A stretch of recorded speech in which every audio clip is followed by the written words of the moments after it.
স্রষ্টা আমাদেরকে সৃষ্টি করেছেন। তো তারও কিছু পারপাস আছে এবং সবকিছু তার কাছ থেকে আসে। তো এখানে তার কাছে তো কোনো কিছুর অভাব নাই। এখন আপনাকে যে দিবে, কেন দিবে? আপনাকে দেওয়ার পরে একটা কিছু দিল।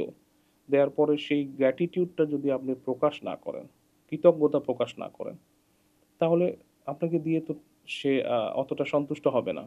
তো আমাদের যে ছোট, ছোট প্রাপ্তি, এগুলো আমরা কিন্তু কখনোই জিনিসটা খেয়াল করি না হুম, যে কি আছে। সাপোজ ধরেন আমরা একটা বিজনেস করতে গেলাম। ১ম এ আমরা ফোকাস করি অটোমেটিক্যালি যে আমার কি নাই?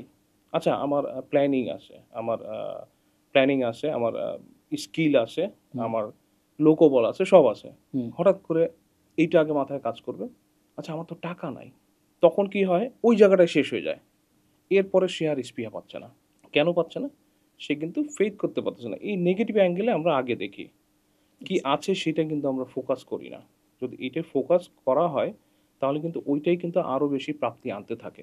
এক্সাক্টলি। এটা একটা ইউনিভার্সাল ল। এটা আস্তে, আস্তে আপনার প্রাপ্তিগুলো বাড়তে থাকবে।